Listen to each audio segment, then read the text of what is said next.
Good afternoon, everyone. My name is Philip Lovejoy, and I'm the Executive Director of the Harvard Alumni Association. I'm also a member of the Board of Governors for the Harvard Club of Boston. It is my great pleasure to welcome you to the Saturday of Symposia keynote address.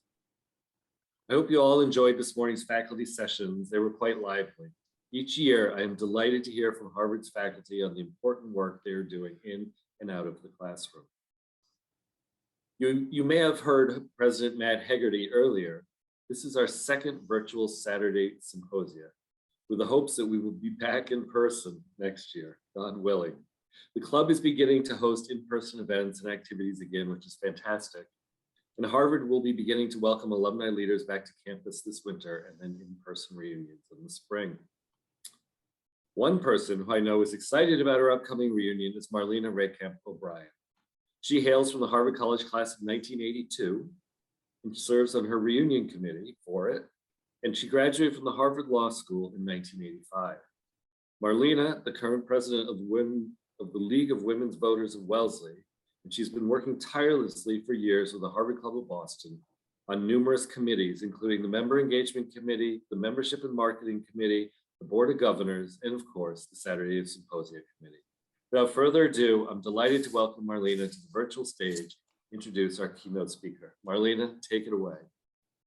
Thank you, Philip. To you and your colleagues, Chris Sawaki and Heather Gaines and others, and to the Harvard Club's Matt Hegarty and Christy Burns for all you have done to support this global gathering. That's been an annual one for over 4 decades now. Welcome, everyone.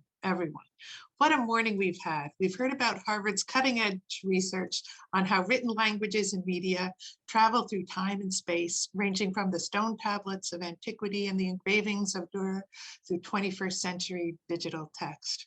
What we now know about transmission of texts and lack thereof helps inform how we think about language, culture, and education. We've also heard this morning how AI is changing and challenging social, economic, and civil lives in astounding ways, very specifically on a local, national, and global scale. We've heard about engineering an effective new Bill of Rights for an automated society so that it does not become a so-called parchment guarantee.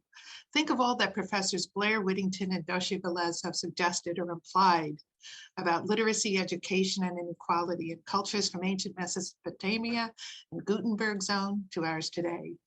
Now we might ask, how can we ensure that educational opportunity is advanced to fight inequality? Dean Bridget Terry Long of the Harvard Graduate School of Education is a nationally and internationally renowned expert in this very area and will now address it in her keynote. Dean Long is the Saris Professor of Education and Economics at the Ed School. For background, please see the link posted in the chat. Here are a few highlights from my point of view. With an undergrad degree from Princeton and MA and Ph.D. in economics from Harvard, Dean Long has served as a member of the Ed School faculty since the turn of the millennium. She has helped students, educators, scholars, policymakers, and state, national, and foreign leaders understand the myriad influences on high school and college prep processes and admissions and educational attainment. She's earned major research grants from the U.S. Department of Education, the NSF, and Gates, to name a few. She's been a fellow at the Boston Fed, testified before Senate government bodies and federal congressional committees, has chaired the U.S. Department of Education's advisory panel of the Institute of Education Sciences, has earned accolades, including the Huff Golden Quill Award from the National Association of Student Financial Aid Administrators. Aren't we fortunate to have her with us today at this very important time in our history? The entire Harvard community takes deep and abiding pride in Dean Long's discerning, transformative research and her fine leadership of the Ed School, especially in these tumultuous times. To all of you tuning in live, 3 points I've been asked to share with you. Technical. First, please know we are using Zoom webinar for today's keynote. Closed captioning is available by pressing CC at the bottom of your screen. And finally, please send your questions via the Q&A feature. It is my distinct honor now to turn this over to Dean Long. Dean Long, welcome.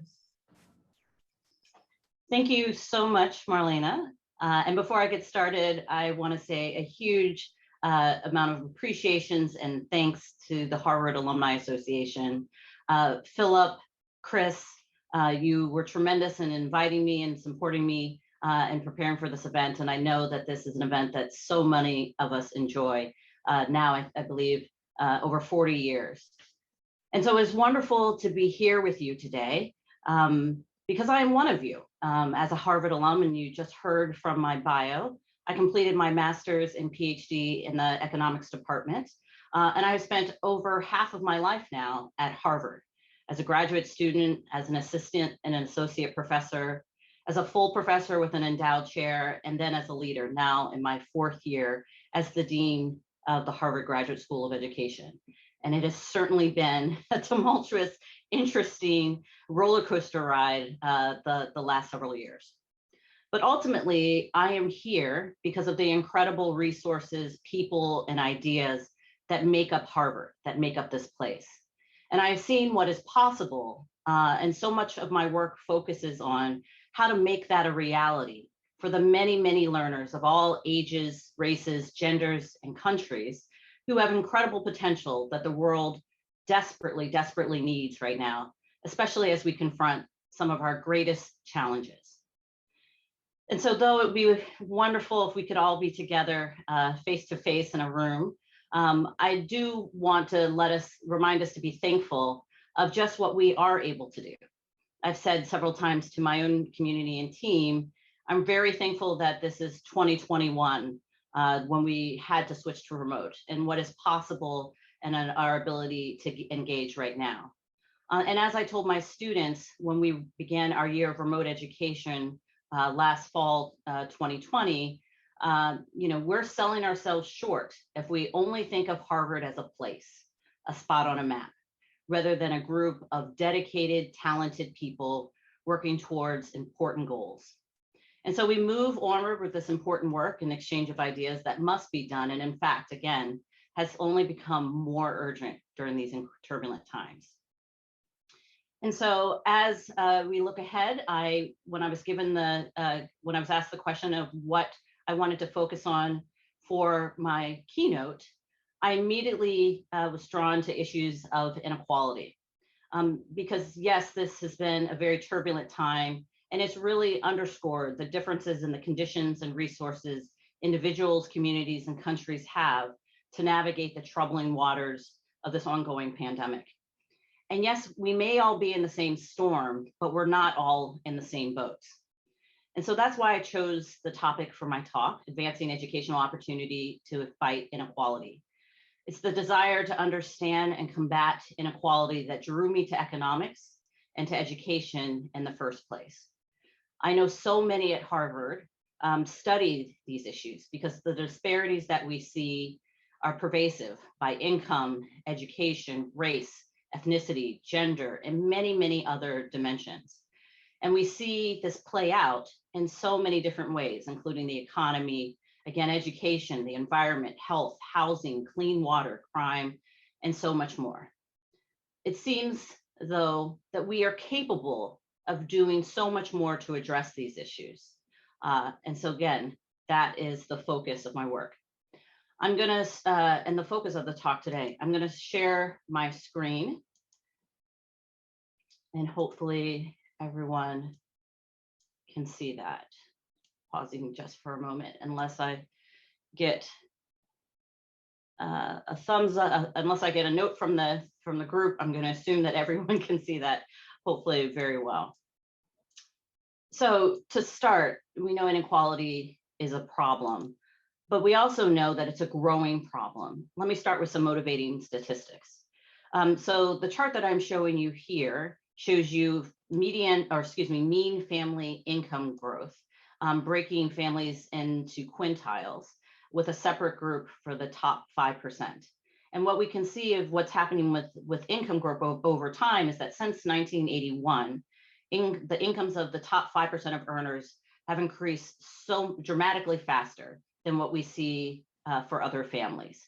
And as an economist, for years, we look at these kinds of indicators to see the forward progress of the economy of families and expecting to see that growth. But as you can see in the most recent periods, there was a slowdown, in fact, decline during the first decade of the new millennium, and then slower growth afterwards. But it's that difference that we see that is continuing to push on and grow the inequality that we're seeing. Another way to think about this is that we have a growing problem with declining social mobility, something that has been a core tenet of the United States, but also the aspiration of countries around the world. And what we're seeing with this is a table from some work by Raj Chetty, who's in our economics department, along with co-authors.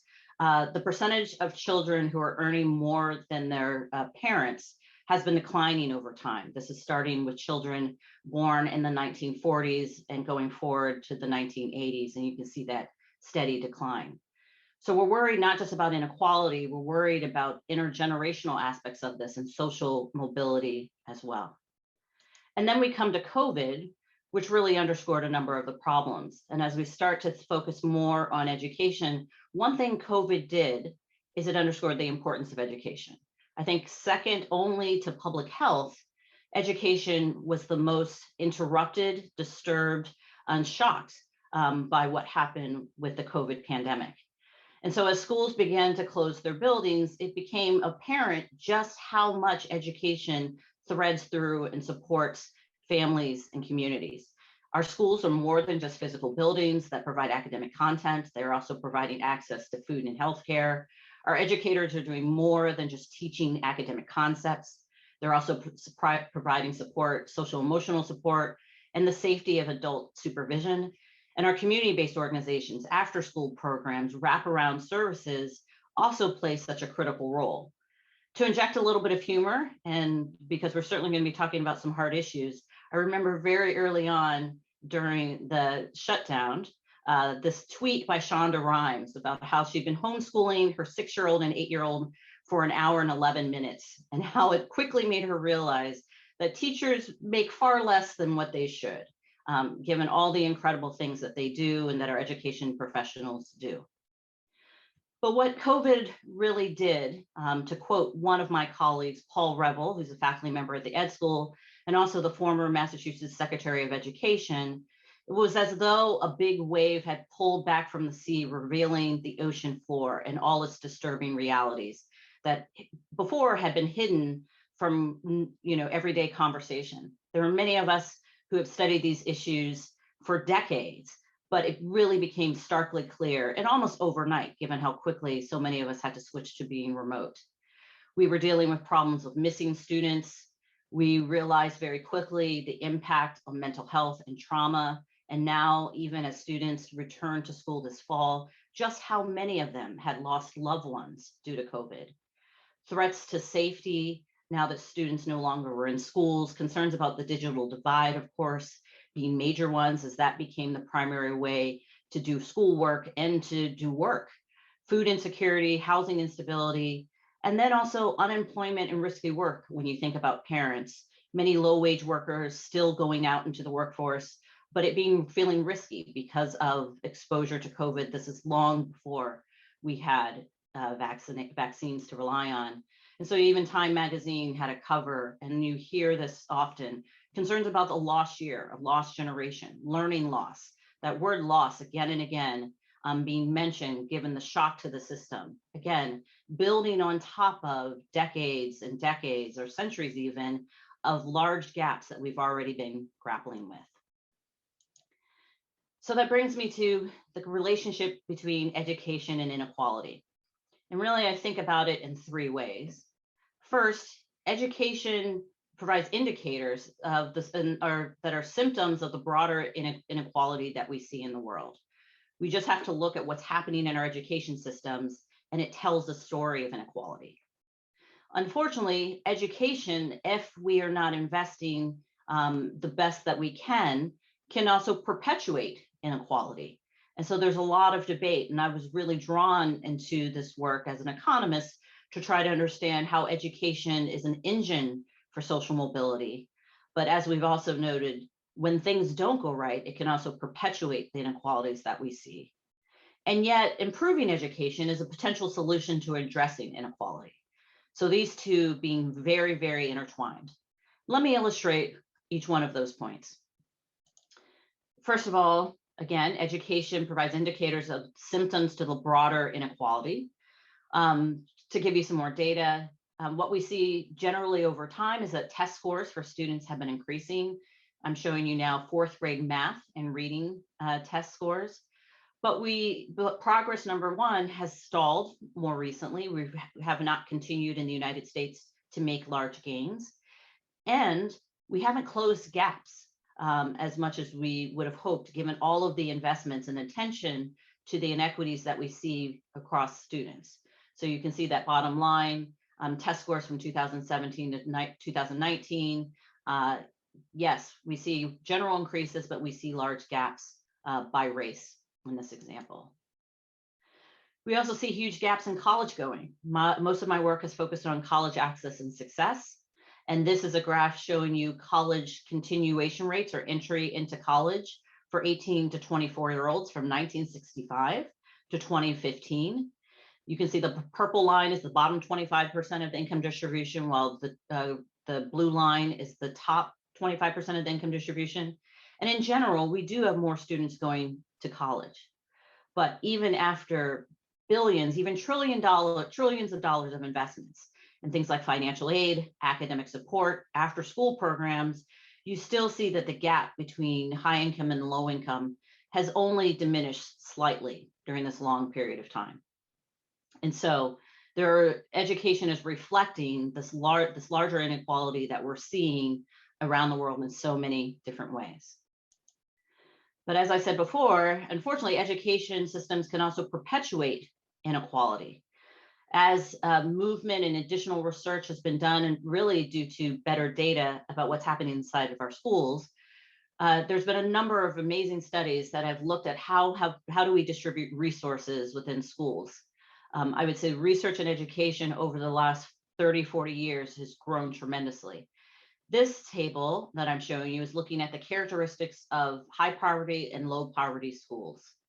If you look to the left, what you can see is children in high poverty schools are more likely to have teachers and principals with fewer years of experience. The high poverty schools being the grayer bars, the low poverty schools being the darker bars. And then on the right, you can see high poverty schools are also, they also have teachers that have less education. They're less likely to have a master's degree. And they're more likely to be in their first year of teaching. So inexperienced teachers are much more likely to be at the high poverty schools. So when we look at what students are receiving in education, they're not all receiving the same thing. And in fact, the high poverty schools seem to be receiving fewer resources. And then even outside of our schools, a pattern that we see, this is some work by Greg Duncan and Dick Murnane, who's a faculty member at the Ed School, looking at enrichment expenditures on students that parents are investing, looking from 1972 to 2006. And what you can see is the top 20% of the income distribution investing far more in all sorts of enrichment activities. So it's not only what we're doing in our schools, but it's what we're doing in our out of school time that is also perpetuating and enhancing some of the inequalities we see that children arrive to school having. But the promise and the hope and the optimism is that education can be a potential solution to address inequality. And in fact, many Americans believe that. This is some research from the Pew Research Center, and people were asked the question, those who believe that there's too much economic inequality, would you rather support giving direct assistance to people or investing in education and job training? And there's a clear sense that education and job training rather than direct assistance is seen as a better way to address inequality. And so the rest of my talk is really going to focus on what can we do? How can we improve education to address inequality? I want to note that for many of us who do research in this area, practitioners and leaders, we realize this is especially a critical time because widening up educational opportunity gaps really is the greatest risk of the pandemic. As we start to recover, and yes, I know Omicron has definitely thrown us all for a loop, and hopefully the science will bear out that we're still protected in terms of our vaccines and masking, but we're still not through this pandemic. And how we come out of this and whether or not we use this as an opportunity to make smarter investments with time, with money, to really address the gaps that have become so apparent is going to determine what we have ahead, not only in the United States, but all around the world for decades to come. So I'm going to move on by talking a bit more about what do we know about addressing inequality through education, some of the complexities we have to contend with, because it's not an easy problem to solve. What are some of the promising solutions? And then I'll end with looking to the future. It may be good, though, to pause for a moment and say, wait a second, why haven't we made more progress? Certainly, many researchers, policymakers, teachers, leaders, nonprofits, philanthropists have been trying to crack this nut for a very long time. So why haven't we made more progress in improving education up until this point? I'll foreshadow and say there is a lot of good news out there, and we do know about a number of things that work. But we need to clearly understand the problem before we can go about solving it. So one of the early ideas is that maybe it's a lack of resources. Maybe our schools don't have enough in resources, particularly high poverty schools, in order to be able to improve the educational outcomes of students. Now, the research literature, and there's been a great deal on this, actually concludes resources are necessary, but they're not sufficient. It matters a great deal how you spend the money. And then to reiterate this point, this is a graph from the World Bank looking at test scores. And I'm sorry, I'm going to go back to test scores. I know it's a very limited way of measuring learning, but it is one measure, and we should be using multiple measures. So this compares test scores versus the expenditures on primary education across countries. And what you can see to the right, countries that spend far more on primary education, Switzerland, Denmark, Norway, in comparison to countries that spend far less. And what you can see is there's a general upward sloping trend there, but it's not very large. It is not as if you can get better outcomes just by throwing more money at the problem. So again, reiterating, resources are necessary, but not sufficient. It matters a great deal of how you use them. So maybe the problem is, to go to another theory on why we have not made progress, that we lack the capacity in the system in terms of the education professionals knowing what to do, how to use the resources they have, how to use the time that they have. And so there are a lot of questions about what does it take to be an impactful education professional? And that has certainly grown tremendously as over time, as the needs of students, as our requirements and goals from what we want to get from our education system have grown. And I'll preview to say that Harvard has a role to play in that. It may also be that we lack understanding what works.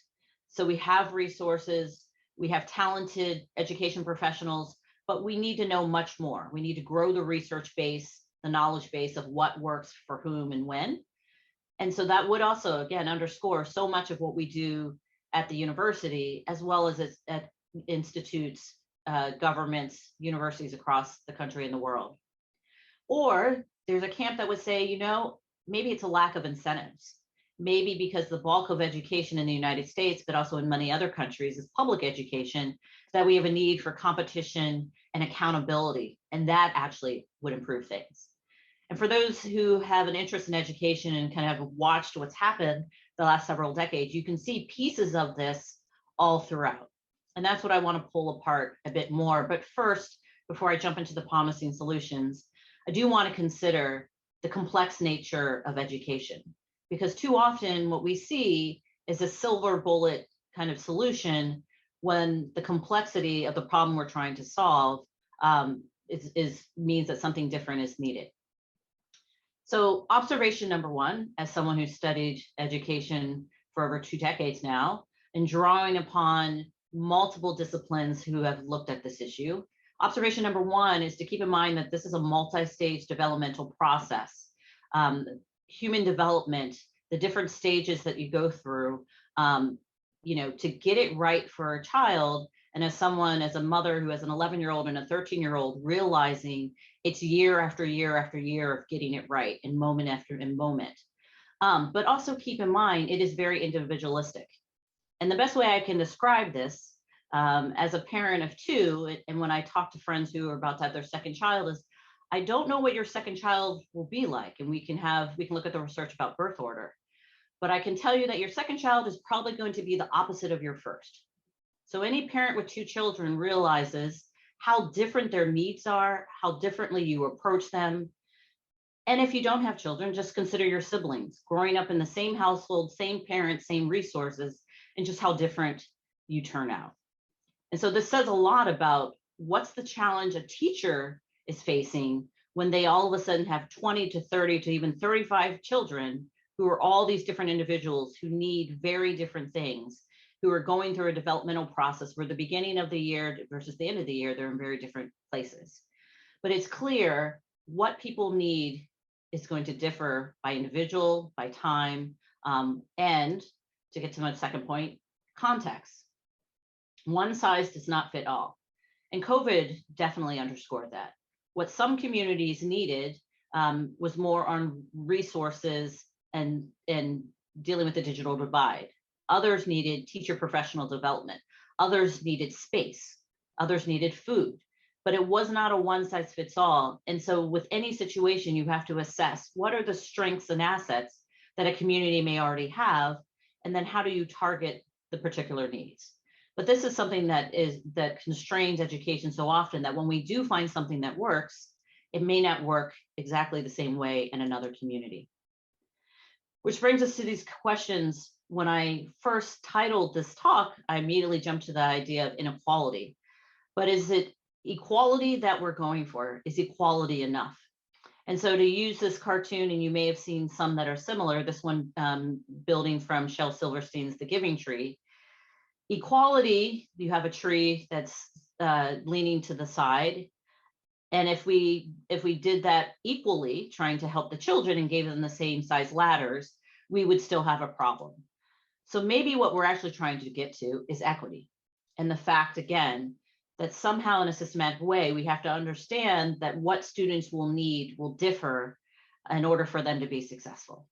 And so equity really being the goal that we're moving towards. But building from that idea, observation number 3 is so many of the gaps that we're trying to address have structural roots. So many of the patterns that we see are due to a history of structural issues in a larger ecosystem, which means the quick fixes oftentimes don't go far enough.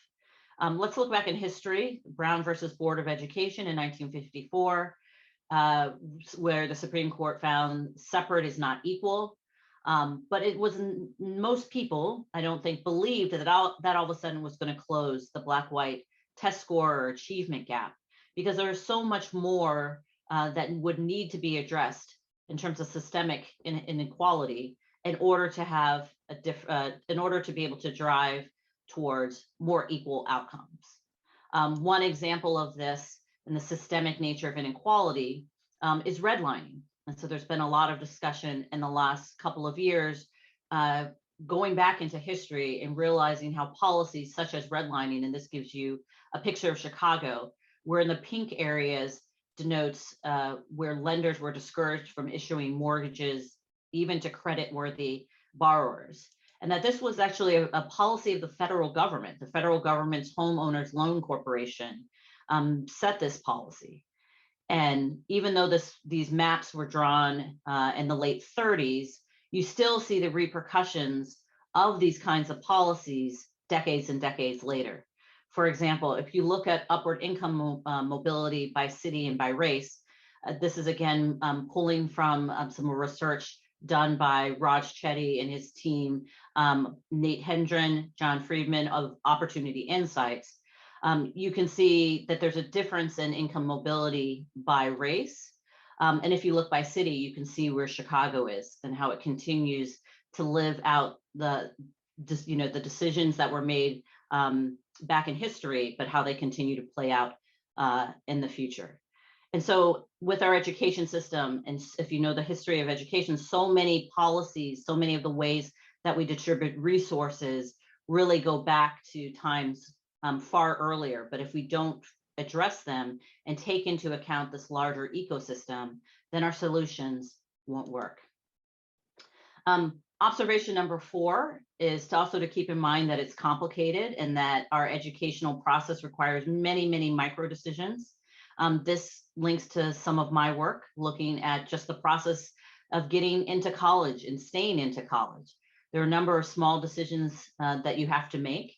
And behavioral economics, which has had an explosion in the last 20 years, really bringing together economics and psychology, just realizing we're not all human computers. Cognitive overload, bounded willpower, choice complexity. If you've read work by Cass Sunstein, like Nudge, just how that undermines really high stakes decisions that must be made.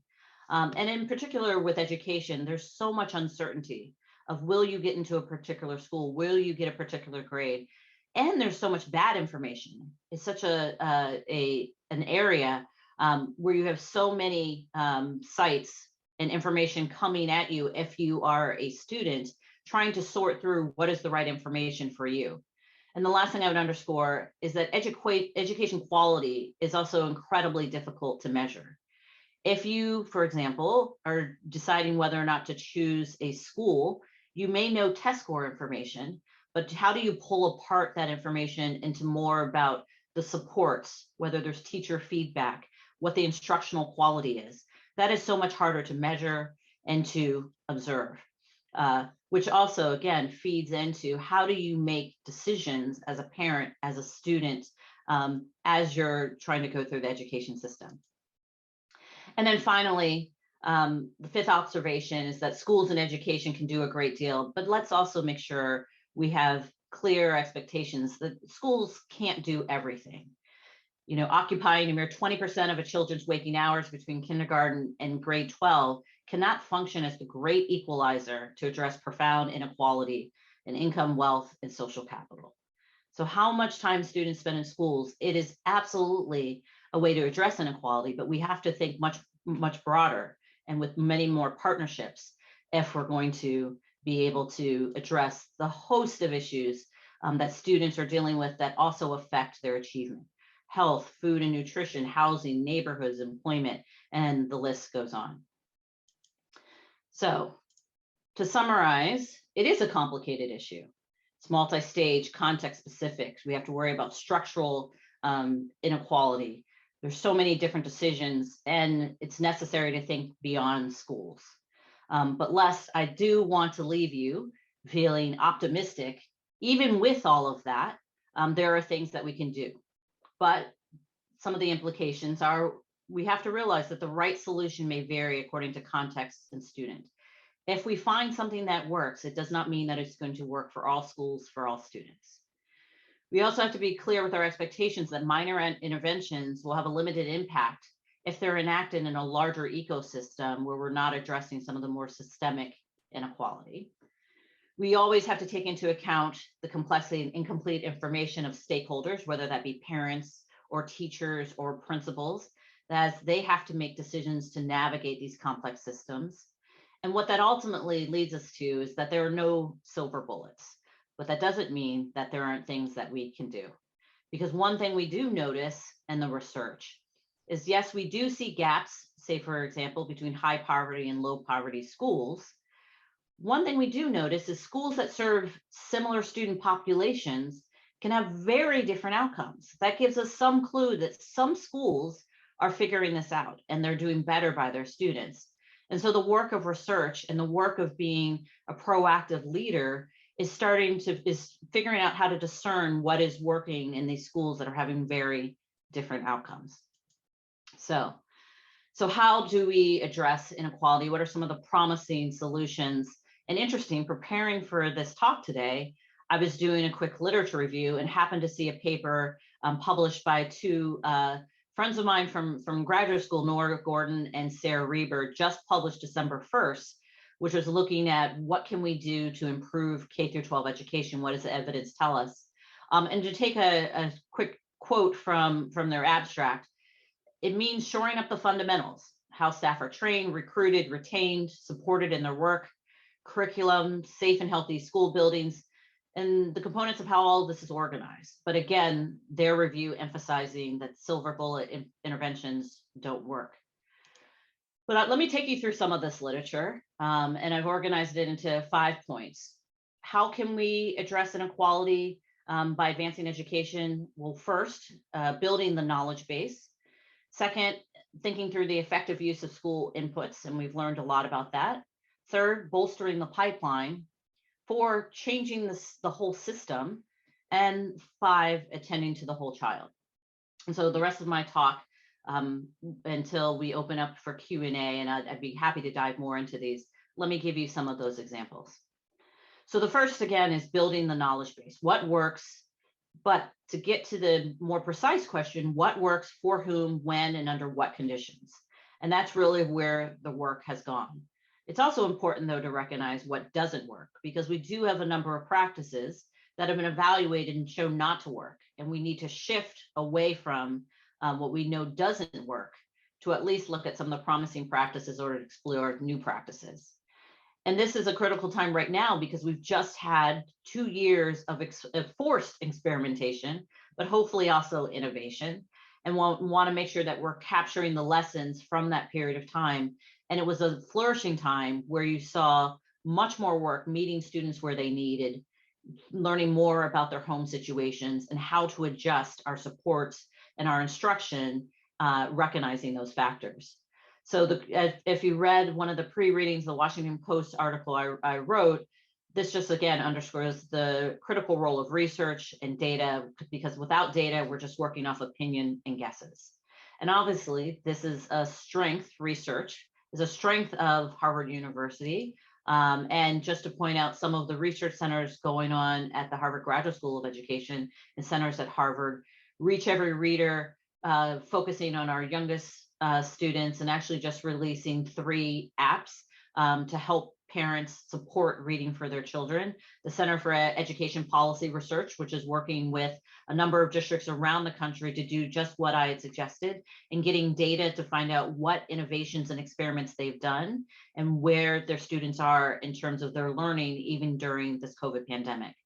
And then Project Zero and Usable Knowledge also being two of our efforts to learn more about what works, but then also to disseminate so that that research can inform practice. But effective use of school inputs is really where most of the discussion is. And just pausing for a moment, as an economist, I could give you equations and after equations, but let me instead give you a diagram to just pause for a moment and think about the production of education. Now, my husband is an engineer. He knows precisely early in his career, he worked for Kimberly-Clark, he knew precisely how to make diapers. And then he worked for Kodak and he knew precisely how to make film. And in his current role, again, he knows all the ins and outs of the processes to produce high quality products. In contrast, education, we don't have the same kind of precision in how we move from investing teachers, leaders, curriculum, peer supports to get on the other side the learning, the credentials, the benefits of education. In fact, there are many different theories. And again, as I already underscored, it looks different in different communities, different contexts, and for different learners of what this education is. But this is the key process that we have to unlock to figure out how to improve education. Well, one thing we do know, teachers matter. The research underscores this. Just to give you one measure of teacher effectiveness is looking at value-added scores, or looking at the average test score gain that a teacher produces for his or her students after adjusting for differences across classrooms and student characteristics. So there's been a great deal of work in this area. It's just one of many ways we might measure teacher effectiveness. And in work, in a paper here that is cited, what you can see, if you take a teacher that has been found to have high value added and you move them into a classroom, you can see that that actually does translate into much better outcomes for students, not only in the short term, that immediate year, but also longer term. So yes, we absolutely know teachers matter and leadership matters. And we certainly have seen that with this COVID year.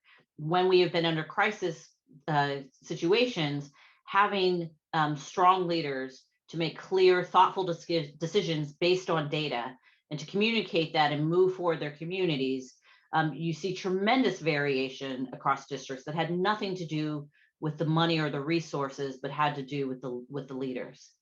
So one way to address inequality is to invest in the capacity of our education professionals, to attract and retain them, and to support their ongoing professional development. because to really make a dent in this, it's not just attracting new teachers, but it's also building up the capacity of our existing teacher force, our principals, our superintendents, our nonprofits, really the entire ecosystem. And so just briefly to mention, we are launching at the Harvard Ed School the Teaching and Teacher Leadership Master's Program this coming summer, which is really an investment in training some of our best and brightest to become new teachers, as well as more experienced teachers, giving them additional capacity to be leaders. And so this is building on and the Harvard Teacher Fellows Program that has existed, taking Harvard College undergraduates. It's going to be built into and become part of the TTL. We also have the EDLD program, which is a great example of One Harvard partnership between HGSE, the Harvard Business School and the Harvard Kennedy School, bringing together, again, incredibly talented students who are already growing as leaders, but helping them to understand teaching and learning, how to lead complex organizations, but then also have the skills to navigate the politics and the policy. So teachers matter and leadership matters. I want to get to the questions, so I'm going to go a little bit faster. And I do see one of the questions is, I'm glad you like the slides. Yes, I'll be happy to share the slides when all of this is done. Something else we know in terms of school inputs that matters, class size matters. The Tennessee Star experiment in the 1980s was a randomized controlled trial at kindergarten, with some students being put into smaller classes. And as we followed students over time, there's a wonderful study, you can see this headline from the New York Times, finding that not only did it improve outcomes for students all along the educational pathway, but as they became adults, that a good kindergarten teacher resulted in tremendous returns in terms of college going and income and all kinds of other social benefits. So yes, class size also matters, and so does time. There also have been a number of studies showing if we increase our instructional time, it seems to be a predictor of higher achievement. And in fact, this may explain why some of our high quality charter schools actually produce the outcomes that they do. It's a common practice among successful charter schools is increased instructional time. In particular, using certified teachers and targeting specific student needs, for example, reading instruction. So inputs absolutely matter, and there is a growing research basis for how we can invest to improve education. The third thing, though, that I said was bolstering the pipeline. So let us not forget and just focus on K through 12, but let's also think, first of all, about early childhood education. This is a uniquely powerful time for children where we see so much of brain development, and the research also showing participating in high quality early childhood child care programs has long-term benefits, even into being more likely to attend college. And the benefits for society, an investment in early childhood education has societal benefits in the long run as much as $16 for every dollar invested. But a key question as we continue pushing on, and because so many have acknowledged the importance of early childhood education, is what does high quality look like? Because not all child care situations are high quality and are supporting the early learning that give us these great gains. And so here I'd underscore, give an example of the Salzance Early Education Initiative that we have at the Ed School, which is doing a study right now of all of students in Massachusetts to understand more about where our early child care centers are now versus some of the studies that these earlier statistics are based on, which are from decades ago. There's also been a huge investment, again, in capacity and equipping early education leaders with the knowledge, tactics, and networks. In fact, we have an online certificate because, as you can imagine, early child care educators, their salaries are not high, and the ability to move to Harvard or to come to Harvard or Cambridge in order to get training is incredibly difficult. So this is an opportunity for us to reach this group of dedicated education professionals wherever they are by doing it online. And in fact, 25% of the students who are participating in the Certificate of Early Education Leadership are from outside of the United States.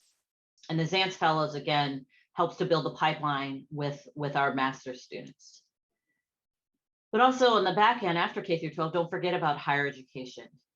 Obviously, as Harvard alums, I hope that we all benefited and could see that what post-secondary education gives in a unique way beyond our K through 12 system. So education does not stop at grade 12. And whether that is a formal four-year institution or community college or some other kind of workforce training, it's absolutely essential for students. There are a number of things we know in order to improve the pipeline in terms of higher ed, from financial aid being critically important, developmental remedial education, because higher ed for so many students serves as a second chance institution. If you didn't get it in K through 12, where as an adult can you get the skills? It's going to be in higher education, and it may be in our community colleges.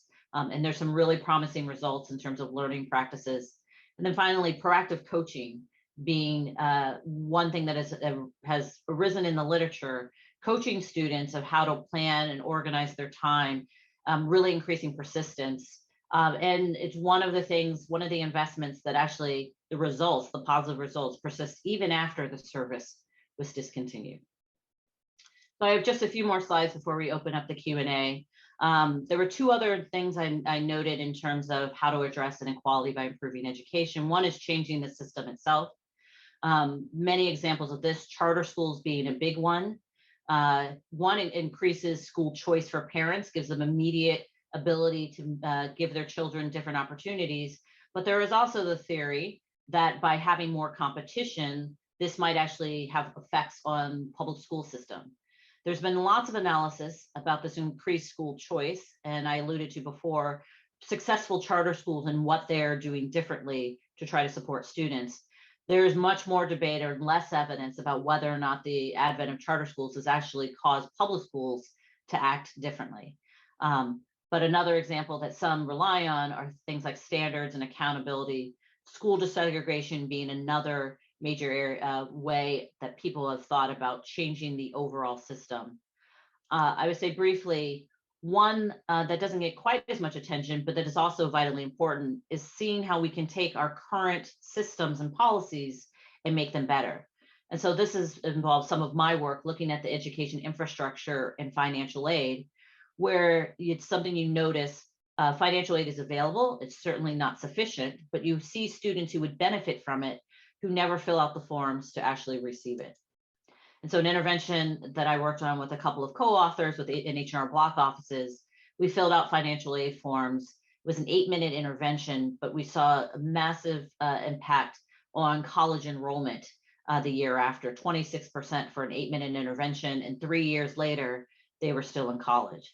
So there's some disconnect the way our policy is written, where the skills necessary to fill out the form and navigate a very complex system are not the skills that are necessary to do well in college. So rethinking policy design and program design has been another important area, again, trying to meet students where they are. And then the fifth point I wanted to bring up is attending to the whole child. Some of the interventions related to this focus on mental health and trauma-informed practices. And the Center on the Developing Child at Harvard University focuses on this. They actually define toxic stress and have been measuring it, because we know, particularly right now, that students are having just a host of troubles dealing with the uncertainty and the effects of the pandemic, as I know many of us are. But if we can address those needs, we see tremendous outcomes. But the other piece in attending to the whole child is, again, realizing that schools are just one part of a much larger puzzle. And so the Ed Redesign Lab is looking at local children's cabinets. So looking at the numerous nonprofits and organizations that we can piece together to create individualized success plans for children, with, again, recognizing that schools are a very important part, but not the only part of student success. So as I get to the end, looking to the future, I think there are a lot of questions about what we might see in the future. There are tremendous possibilities, adapting systems to match the learning and support needs of students, which is what so many of the best schools did during the last 2 years, using technology in combination with human interaction to support education. We certainly have found the absolute importance of humans, of teachers, of leaders, of personal connection, even while we're remote. But we found that technology can help us with specific learning goals and specific topics at specific times. So how do we use that strategically to help students? The big question as we look ahead is, will these changes exacerbate the gaps between students of different backgrounds? Will we see unevenness, as we've seen often too many times, where the students with the most resources are benefiting from these practices? Or what are the things that we can do to use these new promising practices to help students who might be lower in the income distribution, who are grappling with so much of the inequality that I've talked about this whole time? So to end, the power of education. Education gives us symptoms to the larger problem of inequality and can unfortunately perpetuate inequality, but it does offer us potential solutions if we think carefully about the solutions, acknowledging the complexities with education. But I hope I've left you with at least a little bit of a taste of many promising approaches to improving education to address inequality. And so I'll end here. Thank you. Dean Long, this is Chris Sawacki from the Harvard Alumni Association. Thank you so much for presenting this keynote today. It's been super informative, and I do agree that you've left us with some hope in looking at these ways. Coming from a family of educators, I really appreciate this. Both my parents and sister were teachers. So let's move on to the Q&A portion of today. So our first question is kind of a broader question in regards to the education school, which is, how is the Graduate School of Education collaborating with other parts of Harvard University on these issues? Yeah, so really great question. I mean, this is one of the advantages of being at a university and of being at Harvard. It is the great wealth of people who are focusing on issues of education or who are doing work that is directly related to education. And as you can tell, I myself, my degree comes from GSAS. And so many of my colleagues at the Harvard Ed School are coming from other parts of the university. So you can see how our training really crosses boundaries, all focused on education. So there are several examples. One is in our programs of training and support of students. So the EDLD program being one example, where we are taking the best of the Ed School, the Business School, and the Kennedy School, working together to produce the kinds of leaders who have that grounding in education and the complexity of that particular context, but also the leadership principles, the politics and policy principles, so using across the board. You can see our growth and our work with the Faculty of Arts and Sciences in the college, with the Harvard Teacher Fellows program that we created, the Ed Secondary. So again, greater partnership where already you can see the flows of our students and other students coming to the Ed School, because so many are motivated to address this issue of education. But it also goes to research, because so much of our research is informed by the disciplines. But let me give an example with the School of Public Health, especially given what's been going on with COVID.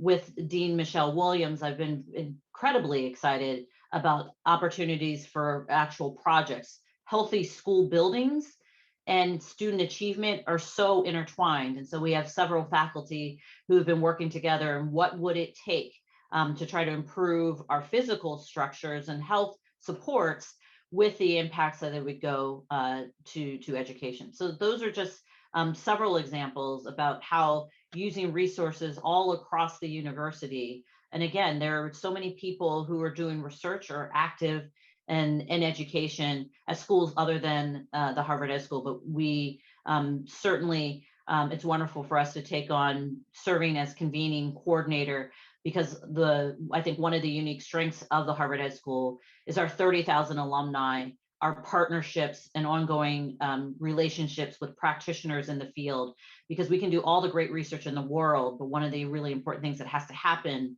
for it to have impact is to get into the hands and for the practitioners to actually use it and change what they're doing in their schools. Excellent. You mentioned COVID, and we have a question around COVID come up in the Q&A box.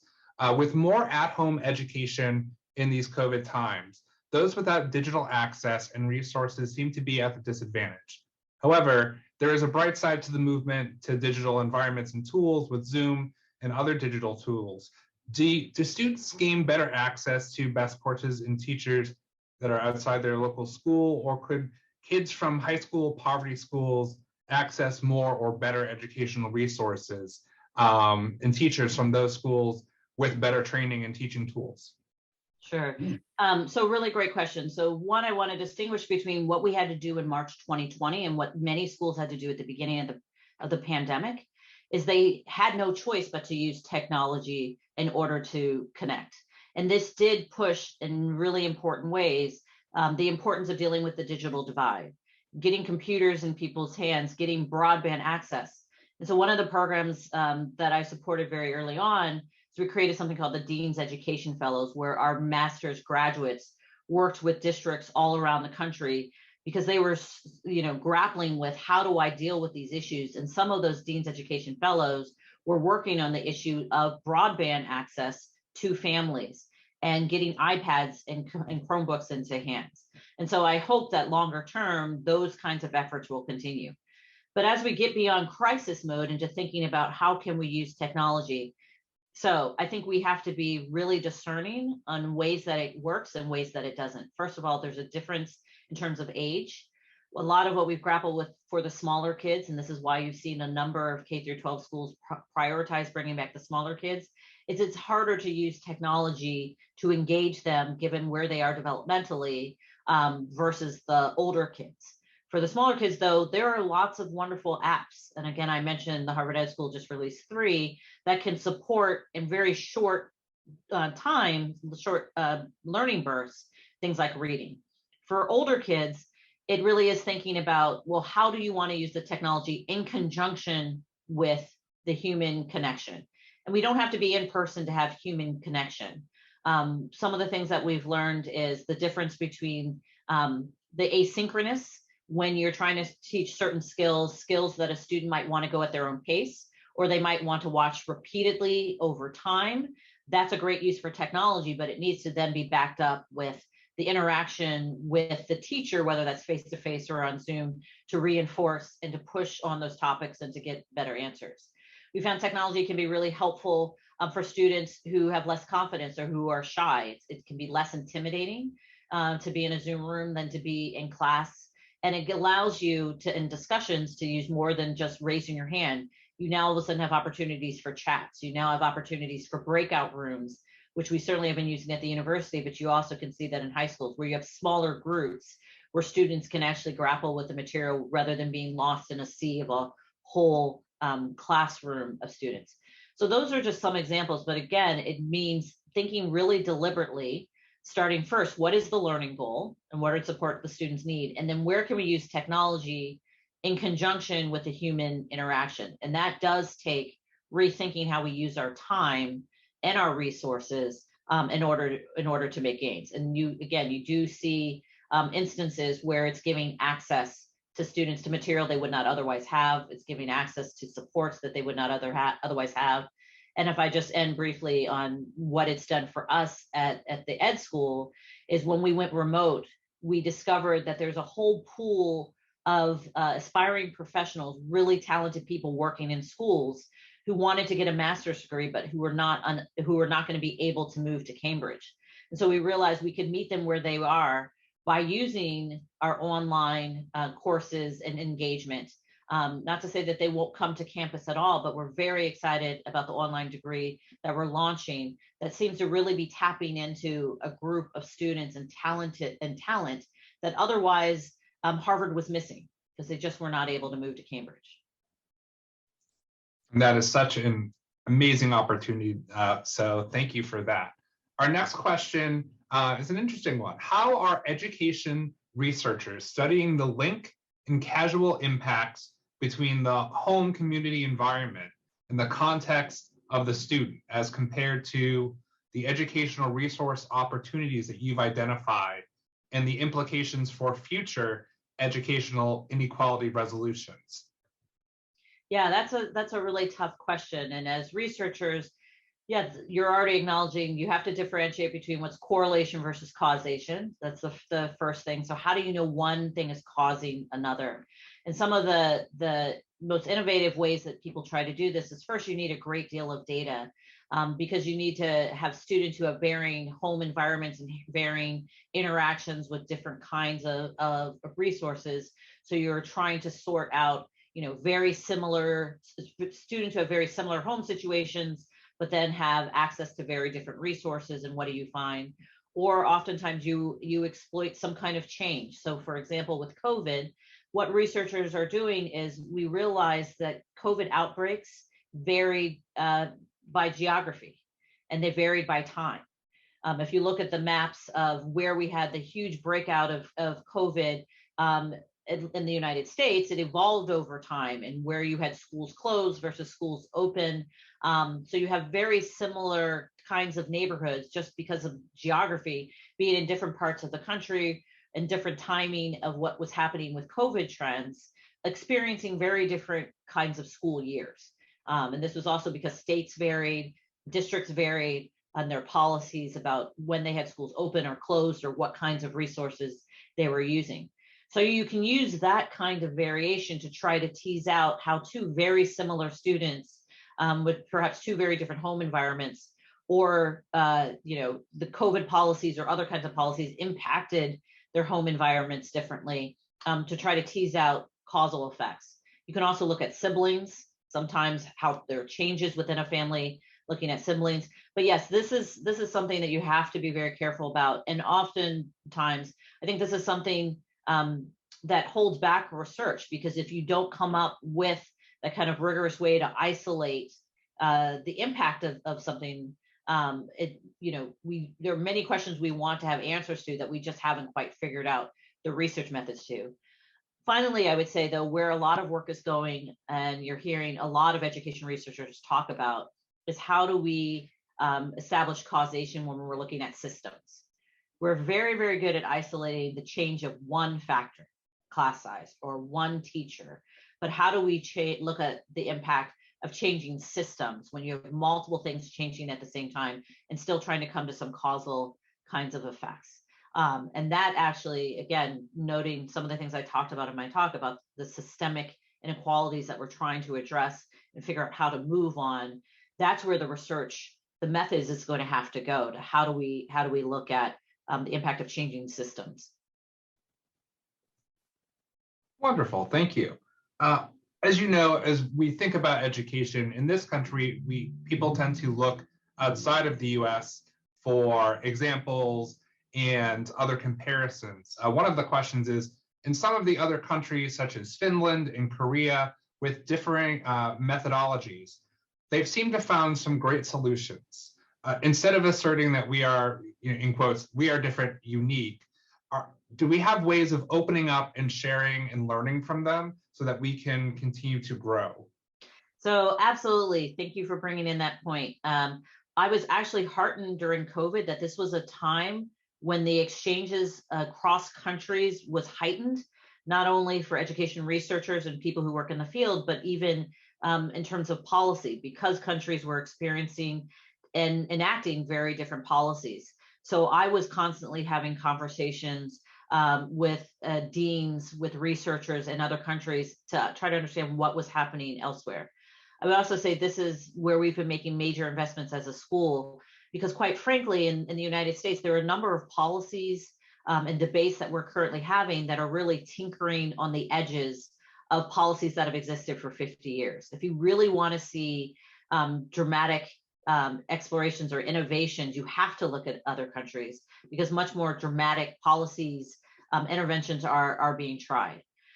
So I think there's a tremendous amount that we can learn from other countries, and there's a desire from our students, from our faculty, and in fact, 1/3 of our students are international students. But the caveat to it is, context is still really important. Understanding the underlying infrastructure, contracts, family structure, and so forth of other countries is important for understanding if something would or would not work in the United States. It doesn't mean that we throw out the lessons that we might get from Korea or Finland or any other country that's there.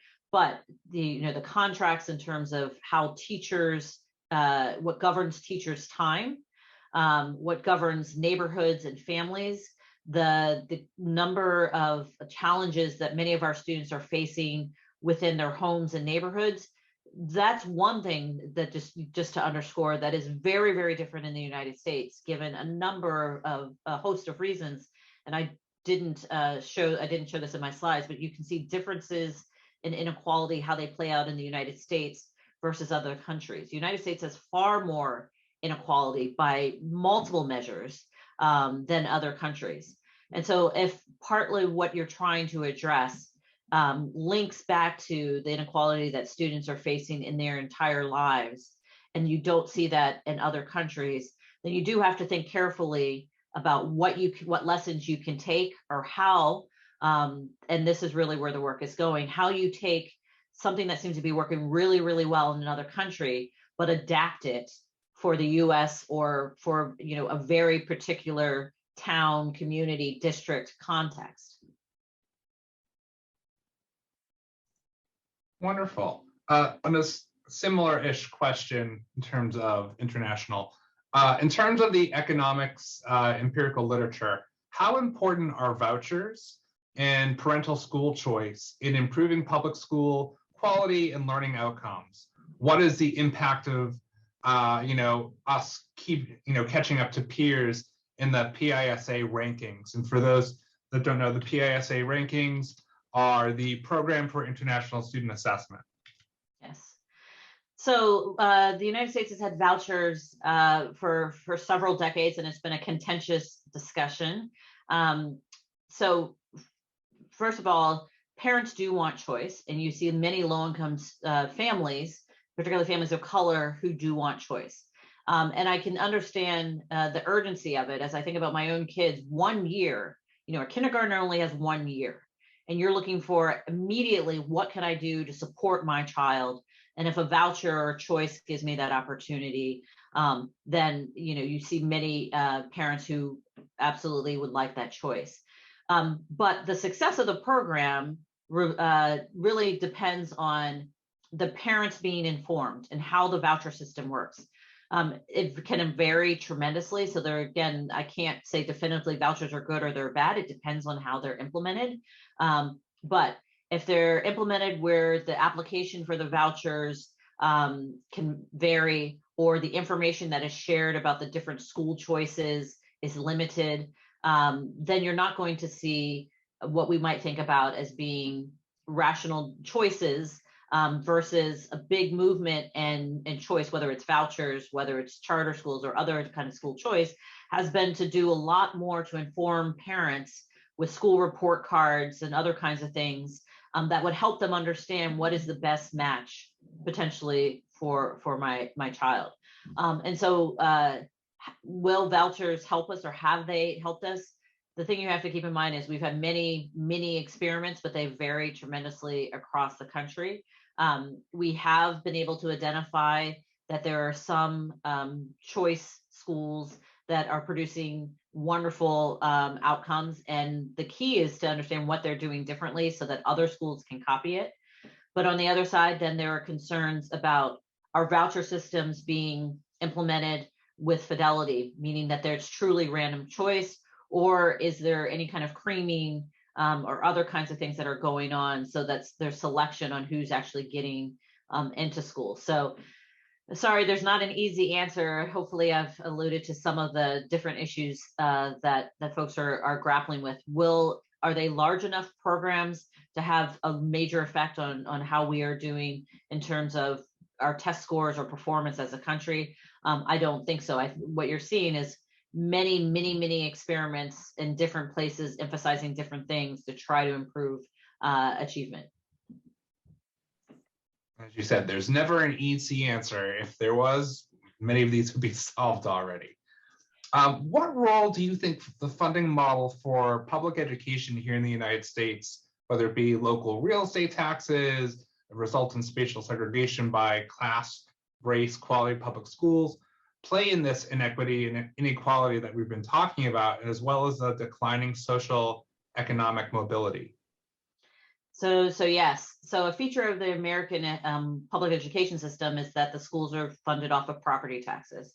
And obviously property values vary considerably. And so this underscores a lot of why schools have different amounts of resources. In reaction to that, there's been movement, but it varies tremendously by states to try to equalize funding. So individual districts keep a part of their money and then they pay into a central pot, and that gets redistributed to schools that have fewer resources.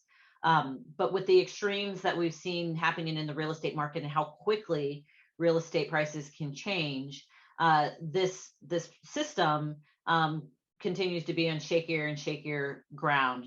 And it's not also about equality of resources. It gets again more to equity. Some of our schools that tend to be in low property value areas that are going to need more resources than the suburban schools, because they're offering a lot more than what the suburban schools and perhaps higher property places will have higher property values. They're providing food, they're providing healthcare, they're providing so many other services. So it's not as simple as just saying they need equal resources. In fact, they need more resources. So what kind of redistribution mechanism do you have at the state level? And then at the federal level, we have Title I that is also some redistribution that is going on there. But yes, it's all to address this underlying problem of basing financing on property values. And so all these interventions have to happen in order to make things more even, or to give schools the resources that they need. So that continues to be, yes, a big problem there. One question that's come in is about urban public schools. So large urban public school systems in some ways have been regarded as failing, and families with choices are avoiding them if they can. In your opinion, what are some concrete feasible actions that could be put forth to begin to improve this situation? Of the quality of urban schools? Yeah, and also, I guess the question would, the way I'm interpreting it is that also, how do these families stop avoiding them? Yeah, so this is the dilemma that you face as a family, and this is the question about supporting public education versus opting out. And I think there are so many who, in their hearts, want to invest in their public system and make it better, but it's hard to do if your child is not doing well. And this is how we get into the debates about choice and vouchers and getting out of the public system, or should you stay?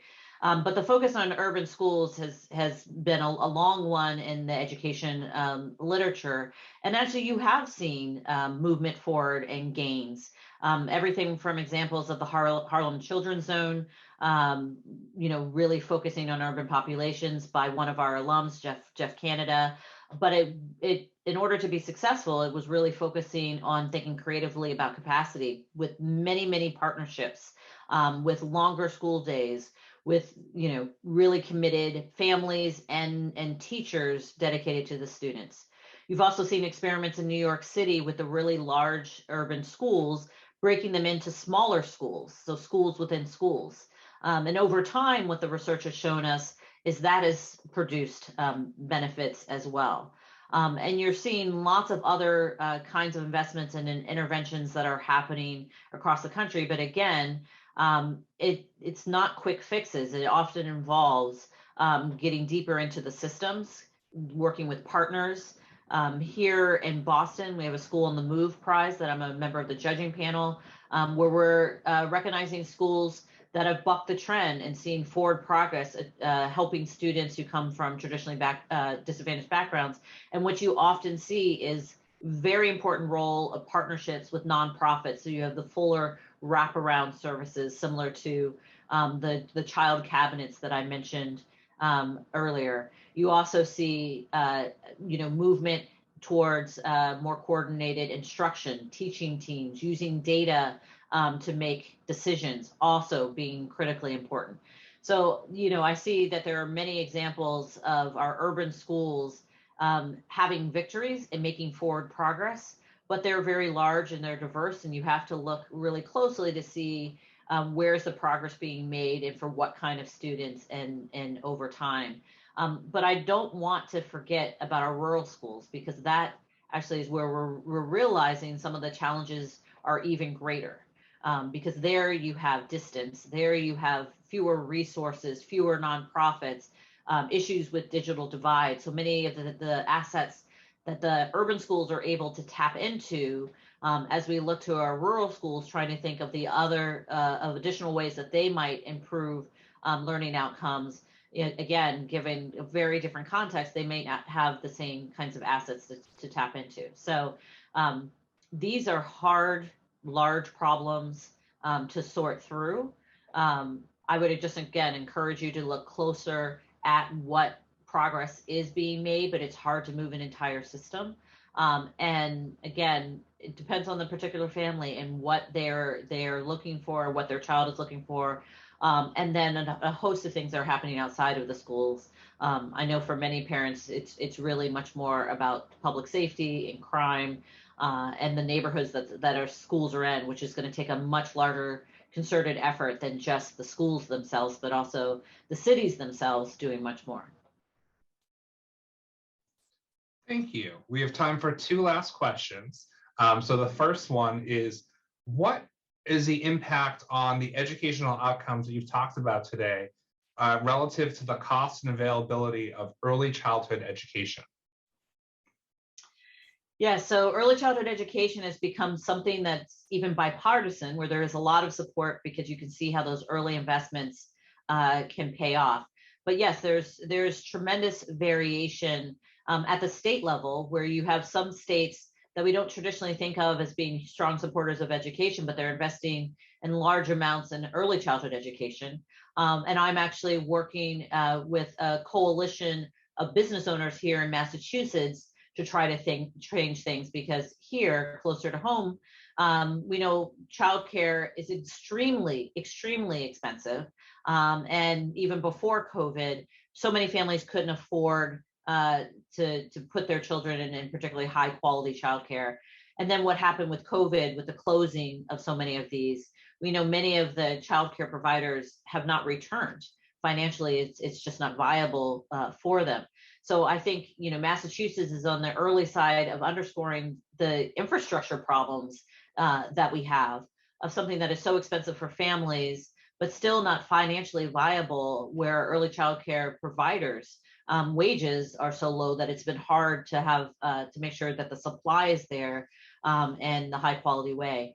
And so that's why, as I pointed out, the ZANCE initiative is really focusing on these issues. You need to work both on the demand side and the supply side. I think the ZANCE initiative is really working on the supply side of what are the skills necessary, because it's not just having a body there with your youngest learners, it's actually having skills and setting the foundations of learning and growth. That's what we mean about high quality, as it's bearing out in the evidence. But then on the demand side, on the family side, it really is going to take much more political will and also business. And this is why the Massachusetts Business Coalition is so important, because employers have an important role if they want talent to be able to give their time and their space to be able to solve this issue. This is the reason why during COVID, we saw so many women leave the labor force, and questions of how much of that is going to bounce back. Because our childcare and our early childcare system, in addition to our schools, basically collapsed.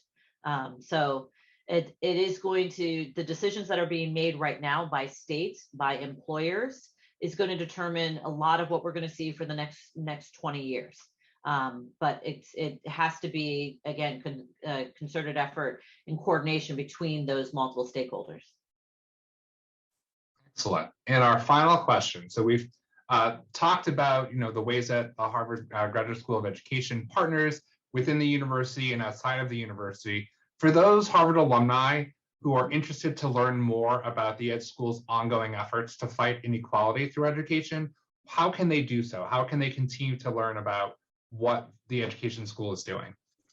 Absolutely. So thank you so much, Chris, for that question. And thank you all for your time during this talk. And I've only been able to catch a part of some of the comments, but this was just, the tip of the iceberg on these issues, as well as what GSE is doing. So I very much encourage you to enjoy, to visit our website, and in particular to sign up for Usable Knowledge, our Usable Knowledge newsletter, which shares a lot about the research that is going on and the impact that is happening, along with our webinar series, Education Now. It gives you a taste of what people are debating, what they're learning, and what is working out in the field. And as we realize, certainly during this time, we're not only just reaching out to the working professionals and practitioners, but to the general public that is just thirsty for this information, as education advocates, as parents, as informed citizens, given how critical this is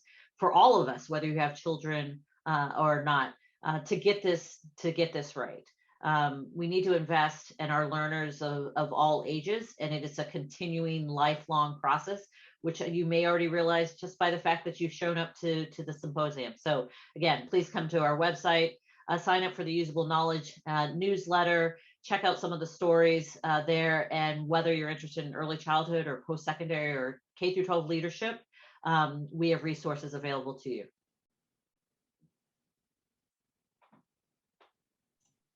Thank you so much. Marlena, I'd love for you to join us back up here. Thank you, Chris. Thank you, Dean Long, for this exhilarating presentation and conversation. The data you provided is excellent. We look forward to being able to peruse it at our leisure when it's sent to all of us via email. I'd like to just ask you finally, what inspired you to go into the field of education? This certainly is a field close to the hearts of many of us. And I do think that many of us know young people who are possibly interested in pursuing a career in education. Can you tell us a little bit in a few words about your inspiration for the trajectory so impressive that you've had in your journey? Well, thank you, Marlena. This gives me an opportunity to say thank you to my parents.